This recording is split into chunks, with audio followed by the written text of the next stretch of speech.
Mari kita masuk kepada kitab Sabiqatul Najah. Bismillahirrahmanirrahim. Qala al-musannifu rahimahullahu ta'ala nafa'ana bihi wa bi ulumi wa bi barakatihi. Amin ya Allah ya rabbal alamin. Kita sudah sampai kepada bab qudwah. Qudwah itu artinya sholat berjamaah, tapi yang disebut di sini makmumnya. Bismillahirrahmanirrahim. Surutul qudwati ahada asara. Syarat menjadi makmum dengan berjamaah ada 11. Jadi menjadi makmum agar sah, agar benar menjadi makmumnya, syaratnya ada 11. Kalau 11 ini tidak ada salah satunya, maka batal atau tidak sah sholat makmum tersebut. Tapi insya Allah di kita walaupun pelajarannya jangan diulang, tapi kalau pengetahuan sudah banyak, otomatis sudah tahu bagaimana menjadi makmum. Dan kita baca untuk saling mengingatkan satu sama terutama yang di depan ini. Yang pertama adalah syarat menjadi seorang makmum dalam sholat 5 waktu, khususnya beribadah 5 waktu, agar jamaahnya sah dan mendapatkan 27 pahala atau derajat.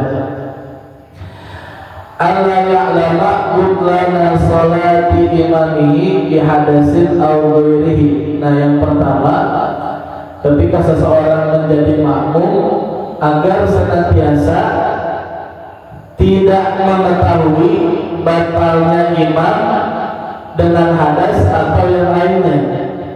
Artinya apa? Tidak boleh seorang makmum menduga-duga imam yang di depan telah batal. Sudah jadi makmum,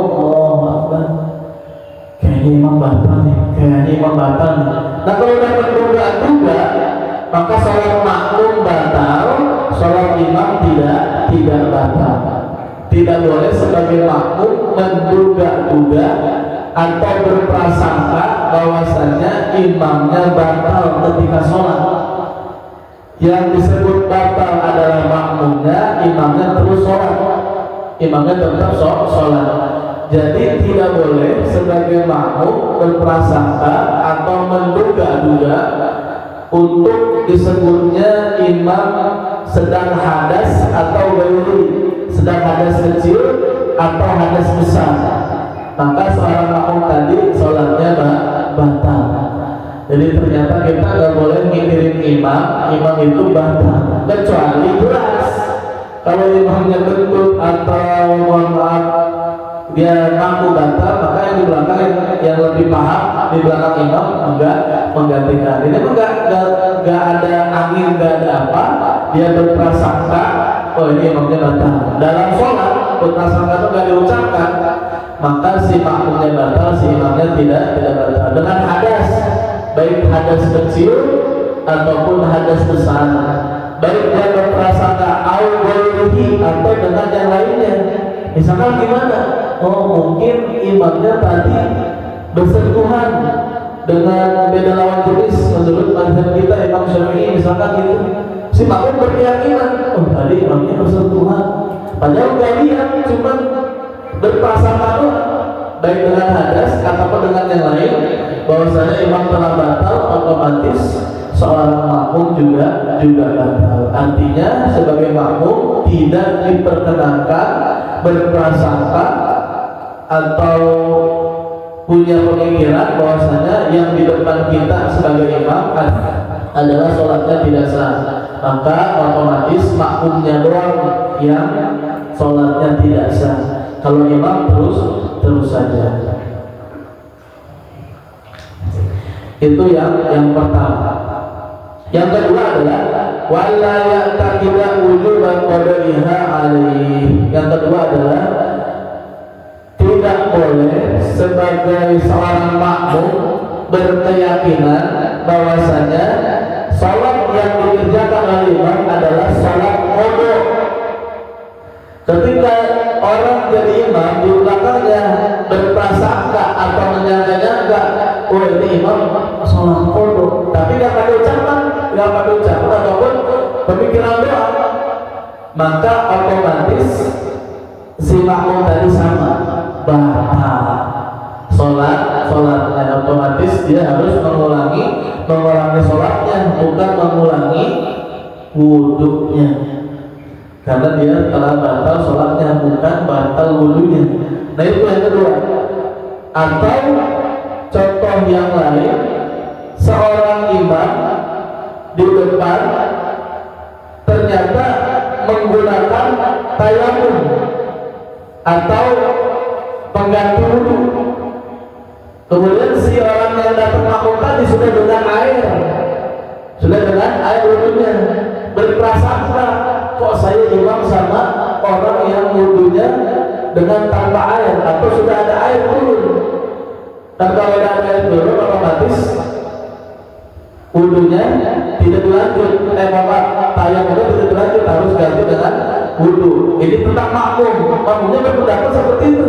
Oh ini orang nggak seperti kita kayak air wudhunya, maka dia harus diulang lagi. Kata imam, ini sholat zuhur yang menggunakan debu atau menggunakan yang lain tidak sah menjadi imam menurut si makmum, maka si makmum tadi telah batal. Yang paling mudahnya adalah ketika si makmum berprasangka itu sholat yang dikerjakan oleh imam adalah sholat qadha, maka si makmum salah mengimami imamnya, karena sholat qadha kan sendirian saja, tidak usah berjamaah. Maka si makmumnya yang salah, kemudian dia batal sholatnya. Tidak boleh ada zon berprasangka imam batal. Itu yang kedua. Yang ketiga adalah wa alla yakuna ma'muman. Yang ketiga, syarat menjadi makmum tidak boleh imam menjadi makmum. Tidak boleh berprasangka ada makmum bahwasanya makmum menjadi imam. Tidak boleh.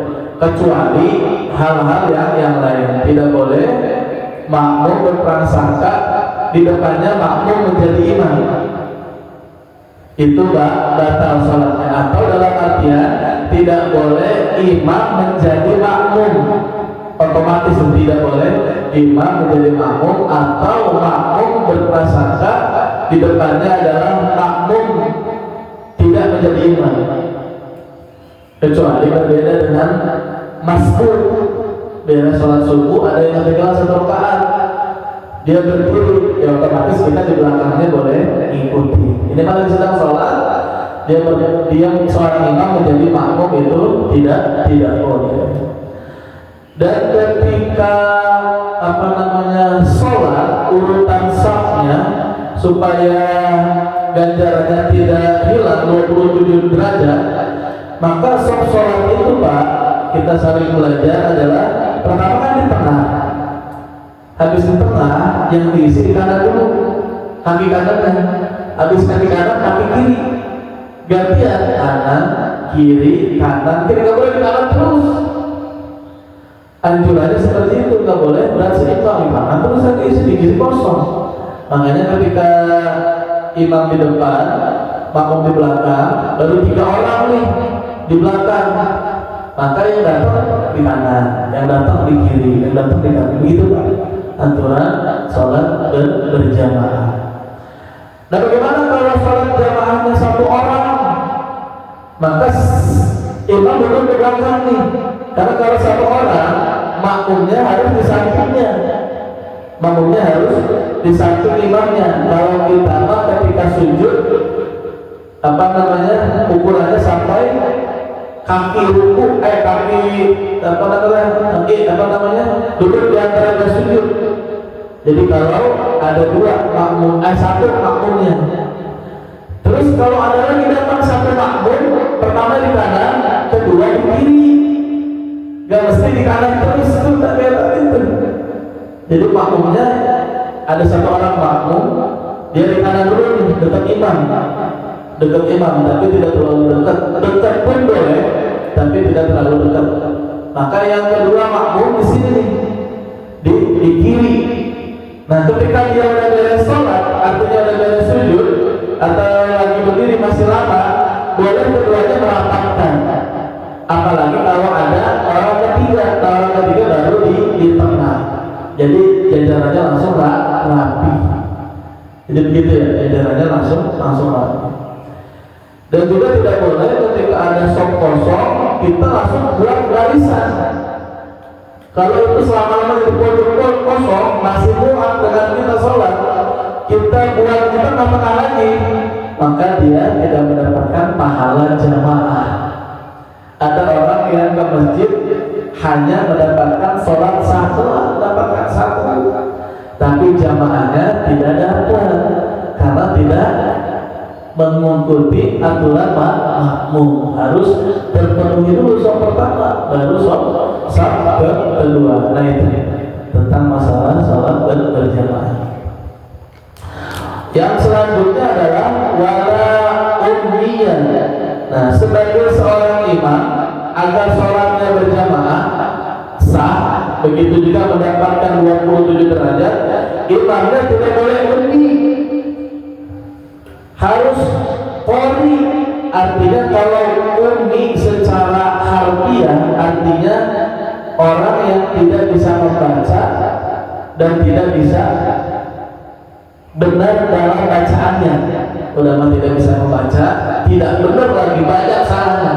Seperti misalkan seorang imam ummi, alhamdulillah al-fatihahnya balelo, salahnya banyak, maka itu tidak sah sholatnya. Tidak boleh kita berdiri di belakang imam yang banyak salah membaca al-fatihah rukun qouli tersebut. Al-fatihah banyak salahnya. Ternyata makmum qori alias makmum bacaannya lebih fasih daripada imam, maka itu tidak diperbolehkan. Jadi jangan sampai, makanya jadi imam tuh harus benar ada pelatihannya. Dan kalau di kampung kan agak sedikit bebas ya, terutama yang punya masjidnya. Nah kalau karena ilmu itu buat kita semua harus dipelajari sebagai imam. Jangan sampai Al-Fatihah banyak salahnya, artinya hurufnya tidak tepat.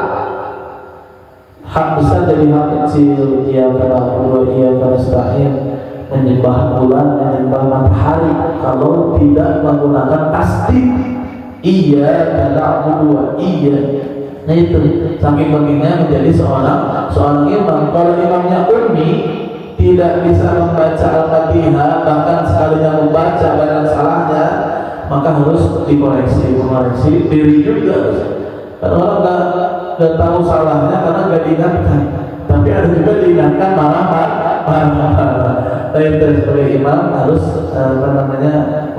memperbaharui ilmunya, harus banyak belajar, jangan sampai ummi tidak bisa membaca Al-Fatihah atau rukun qouli.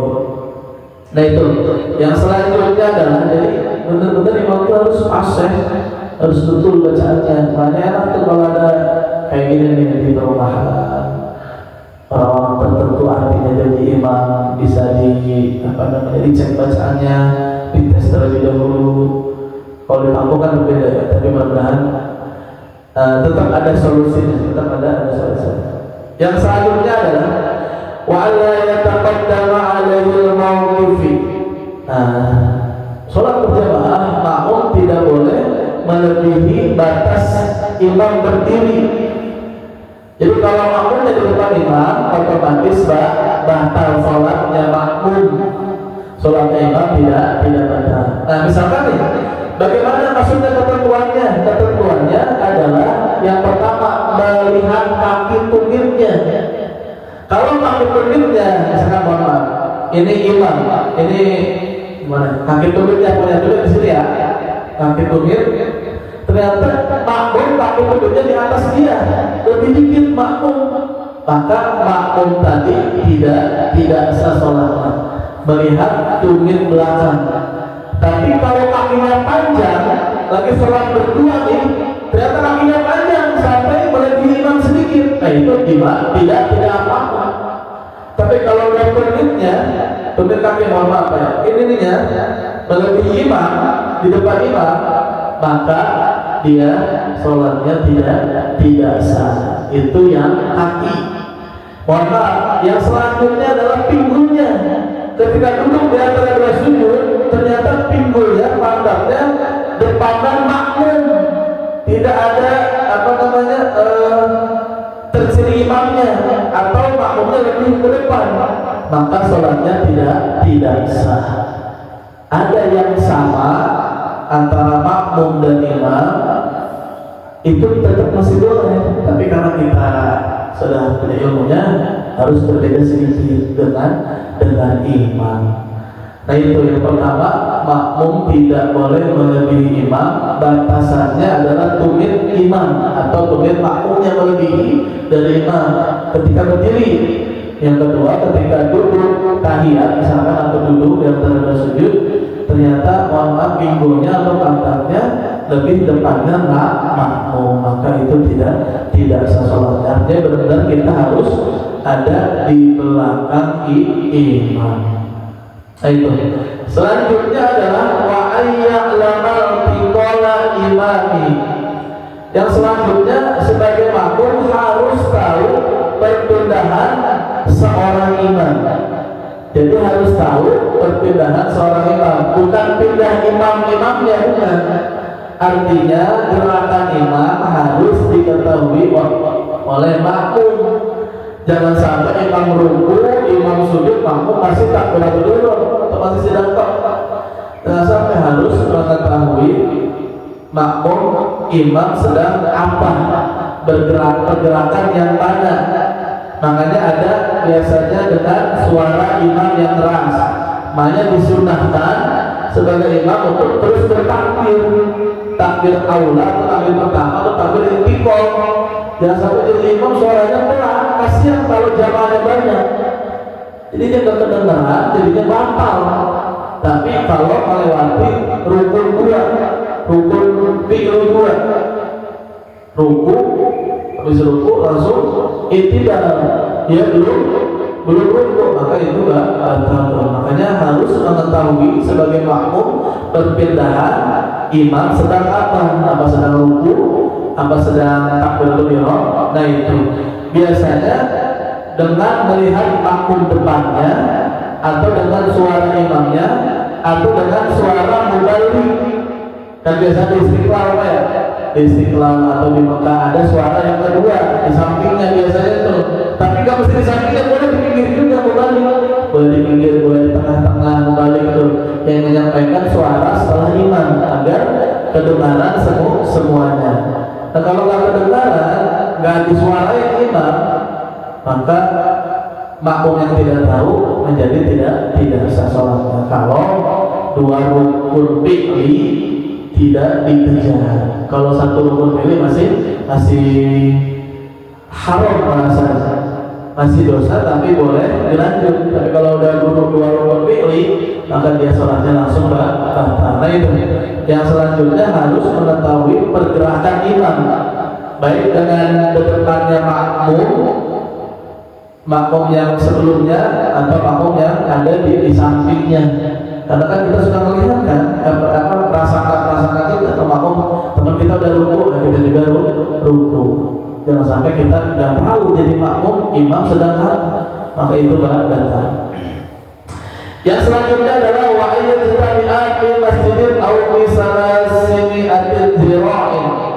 Yang selanjutnya adalah sholat berjamaah ayyatabi'at fi masjidin, harus berkumpul di dalam masjid, baik masjidnya loteng atau tingkat ataupun tidak. Yang pertama tuh, jadi harus berkumpul di masjid, baik urusan tangganya begitu atau di belakang atau di samping kiri, di mana aja tangga masjid menuju lantai kedua, itu masih boleh, asalkan ini wakaf adalah wakaf masjid.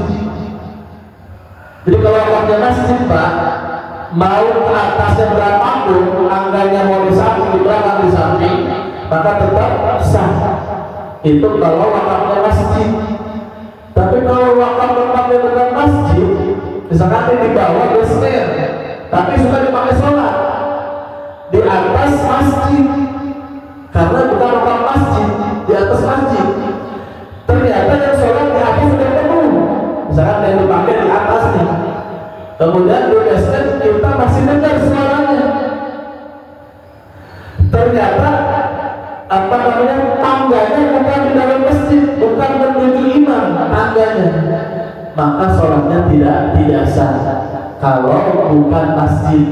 Misalkan di satu bangunan lantai 2-nya masjid, lantai 1-nya apa namanya basement, tapi masih pakai sholat. Ternyata tangganya di luar basement, ngadep langsung ke atas, maka itu tidak sah sholatnya, menjadi makmum yang di basement tadi atau yang di atas tadi. Nah kecuali masjid, kalau masjid tangganya di mana aja boleh, pinggir, belakang, samping. Tapi yang nggak boleh ini nih di samping situ, kalau masih ada sok di samping jendela ada sah, dia sholat di situ, maka dia tidak mendapatkan kesempurnaan pahala. Sholatnya sah, tapi dia tidak mendapatkan pahala berjamaah. Kalau sudah di tembok seperti ini ada yang maksain sholat di situ, itu tidak sah mendapatkan pahala 27 derajat. Makanya ketika di kampung-kampung tuh ada tuh, kalau ada masih bisa pakai sholat, terasnya suka dibuka, suka dibikin pintu. Nah, maksudnya gimana? Kalau di pintu situ masih sah, masih dapat 27 derajat karena masih bisa mengikuti imam, masih terlihat di samping. Tapi kalau ada di samping sini tidak ada pintu, maka yang di situ sholatnya sah, namun pahala jamaahnya tidak mendapatkan. Sebagaimana tadi sholat belum beres satu sok, tapi masih ada sok terakhir, dia bikin lagi satu di situ, maka dia tidak mendapatkan sholat berjamaah. Cuman sholatnya sah. Nah kita berapa kali gitu Pak tuh di masjid orang kabuk sih, tapi berapa masih bisa tuh. Ya bikin lagi di belakang, itu tidak sah untuk mendapatkan 27 derajat atau 27 pahala, tapi mendapatkan sholatnya sah sholat. Nah itu kalau di masjid bebas. Cuma ketika ada peraturan di samping boleh dipakai sholat, harus ada jalan untuk ketemu imam. Jadi harus ada jalan ketemu imam, baik minggir ataupun lurus. Tidak boleh tidak boleh tidak mendapatkan pahala jamaah kalau tidak ada akses menuju imam. Kalau tidak ada akses menuju imam, maka tidak mendapatkan pahala berjamaah. Nah itu. Nah kalau di luar masjid seperti sholat Idul Adha, Idul Fitri, yang mana banyak di masjid, di lapangan atau sholat Jumat, misalkan ada yang senang ke lapangan misalkan, maka dia ada syaratnya. Awal salah sini atau dirangin harus mendapatkan 300 hasta ukurannya, dan 300 hasta para ulama menjelaskan kurang lebihnya ukuran tempat di luar sholat selain masjid 150 meter. Lapangan bola kira-kira berapa meter Pak? Dari gawang pertama sampai gawang kedua ada 100 meter Pak?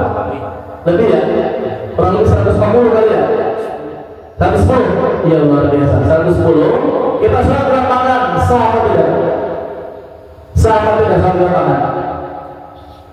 Sah, tetap sah. Karena ukurannya menurut kitab Safinah yang dibaca ini 150 meter. Misalkan sampai sini di 150 meter ada yang di belakang, dan yang di belakang ini tidak sah mendapatkan pahala berjamaah. Yang ukurannya sampai sini, misalkan sini sampai sini doang, nanti dapat jamaah sekaligus pahala berjamaah. Yang di belakangnya tidak dapat. Itu kalau di luar, di lapangan atau di basement yang bukan masjid, ukurannya sampai 150 jamaahnya. Dan kalau masjid itu seluas-luasnya Pak, baik posisi sampai ke jalan utama di depan masjid misalkan, ataupun terhalang rumah-rumah kecil, terhalang bensin kecil, tapi ada jalan untuk menuju imam, lopok ke sini sono, atau jalan di samping ke sono, atau samping kiri, maka masih boleh sholat berjamaah. Jadi kalau masjid wakaf terutama ukurannya sampai seluas-luasnya. Tapi kalau di lapangan maka atau di luar masjid, maka itu ukurannya 150 meter. Contohnya misalkan di sini, ini masjid nih, Jadi yang dihitung di luar itu 150 meter, yang mana wakaf masjid sampai mana batasnya? Misalnya pas itu sampai ujung keramik, berarti di ujung keramik baru dihitung keluar 150 meter begitu, agar sholatnya mendapatkan jamaah, pahala berjamaah. Nah itu. Jadi kalau sholat di masjid itu tangganya di mana saja, tapi kalau sholat di basement bukan masjid, maka tangganya harus di dalam.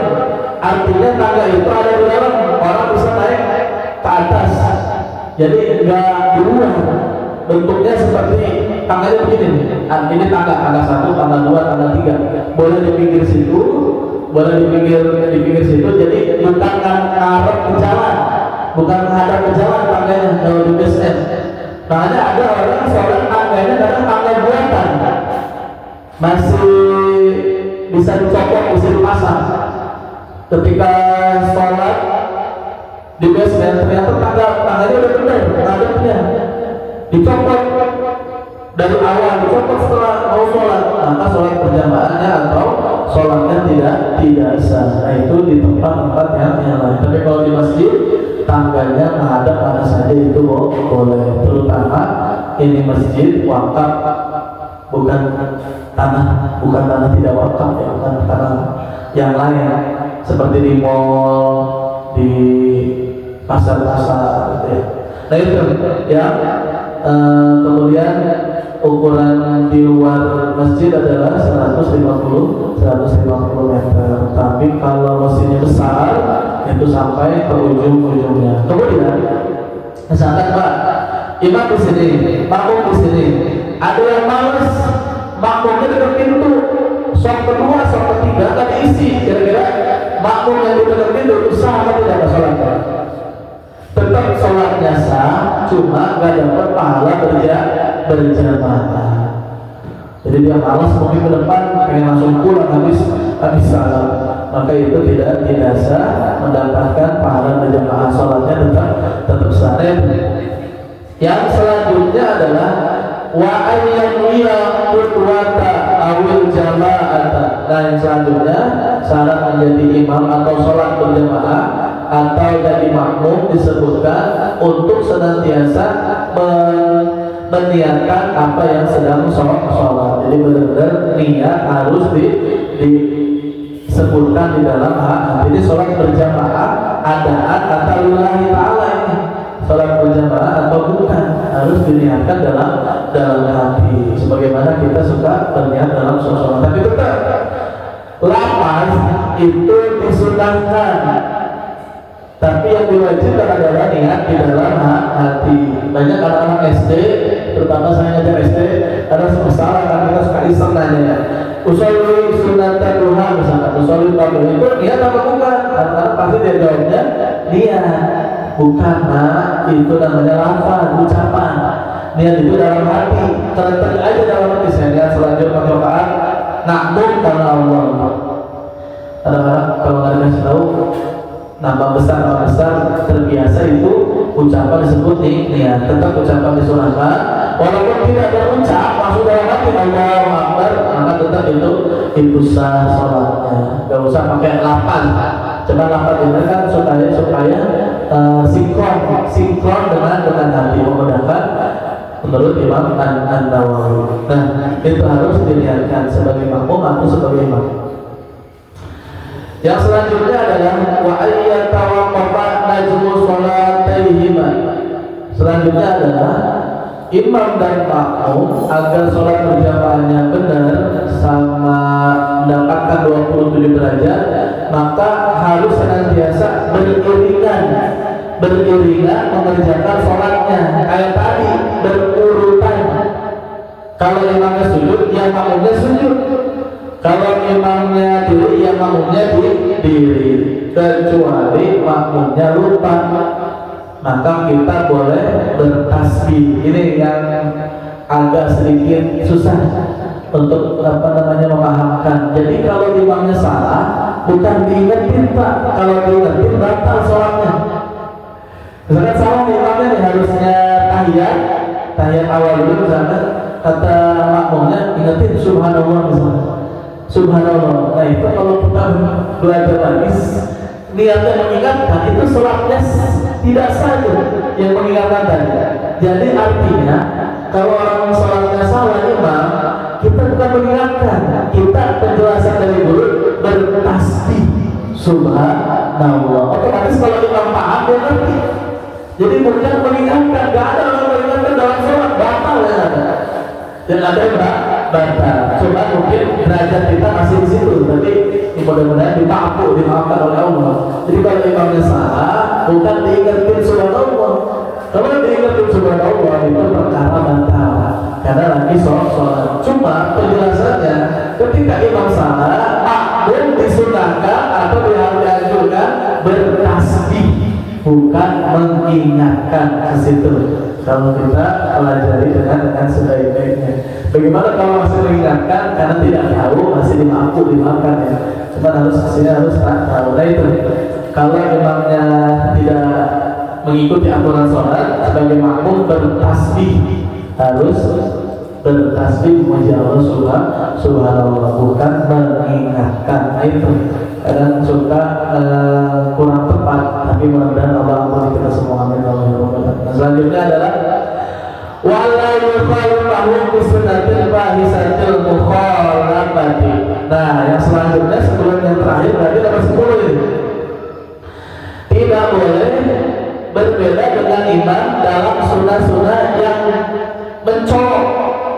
Tidak boleh berbeda gerakan sholat dalam sunnah-sunnah sholat dalam terlihat yang luar biasa mencolok. Contohnya bagaimana Pak? Contohnya begini, ada sholat yang berbeda gerakannya masih sah. Ada ya, orang yang berbeda gerakan sholatnya masih sah, bukan berbeda rukunnya. Kalau rukun tetap rukun, gerakan dalam sholatnya yang berbeda terbesar. Gimana Pak? Contohnya begini, imam kan takbir Allahu Akbar, makmum takbirnya yang keras dan tangannya yang diangkat langsung gini Allahu Akbar. Boleh nggak pakai gini? Boleh nggak? Boleh. Ternyata pas imamnya rukuk, ternyata makmum imam angkat tangannya. Minal jinnati wan nas Allahu Akbar. Angkat tangannya. Ternyata makmum enggak, langsung aja rukuk. Itu boleh apa tidak? Itu masih boleh. Jadi ada gerakan sholat namanya sunnah-sunnah dalam sholat, gerakannya boleh makmum berbeda dengan imam, kecuali yang rukun harus kayak rukuk, kayak sujud. Masa imam sujud kita masih tidak, itu enggak boleh. Nah ada yang disunahkan walaupun itu sunnah harus sama, seperti sujud tilawah. Sujud tilawah gimana Pak? Maaf, sujud yang membaca ayat sejadah. Wasjud waqtarib, misalkan yang gampang tuh, itu tergantung imamnya ya. Ada yang menamakan sujud, ada yang tidak. Ternyata imamnya sujud, makmumnya nggak mau sujud, maka makmumnya itu batal sholatnya, menyelisihi sunnah yang tercorok, yang terlihat jelas. Begitu juga tahiyat awal. Salat tahiyat awal, duduk di antara sujud dan awal, imamnya duduk, dia berdiri dengan sengaja, maka makmumnya batal dengan sengaja. Tapi kalau berdirinya makmum tidak sengaja, lupa, dan wajib duduk kembali ikutin imam. Nah itu begitu. Jadi ada gerakan sholat imam berbeda dengan makmum yang sunnah-sunnah tadi. Ada yang takbirnya begini Allahu Akbar, baru sedang tepat. Ada begitu, guru-guru kita menjelaskan Allahu Akbar, baru sedang tepat. Ternyata makmumnya Allahu Akbar, pas sedang tepat, pas nempel di badan baru. Itu ada. Nah itu ada diperbolehkan sunnah-sunnah sholat. Tapi ketika yang mencolok masuk imam nah yang kedua, masa sujud tilawah imam kan kerja ini, ternyata makmum kerjain, orang kan malah bingung kalau belum belajar, maka itu makmumnya batal karena sunnahnya sudah terlihat mencolok. Nah itu tidak boleh menyelisihi imam dalam perkara yang terlihat tercolokan besar. Itu termasuk sunnah amat juga ya. Nah kecuali tadi gerakan-gerakan tadi, misalkan tahiyat walaupun imamnya berbeda mazhab dia bergerak-gerak. Emang ada yang berapa namanya riwayat bergerak, ada yang menggerakkan itu artinya sekedar menggerakkan doang, menggerakkan tak bahasanya. Tidak disebutkan menggerak-gerakkan. Ternyata ada pendapat yang lain mengambil menggerak-gerakkan. Nah itu boleh saja. Nah itu yang ke-10. Yang terakhir adalah wa ayyutabi'ahu. Yang terakhir sebagai makmum diharuskan senantiasa mengikuti imam, kecuali tadi imamnya lupa harus makmum bertasbih, bukan mengingatkan, karena mengingatkan dalam sholat itu tidak baik atau tidak benar. Nah itu tentang syarat sholat berjamaah, terutama orang yang menjadi makmum. Wallahu a'lam bishawab.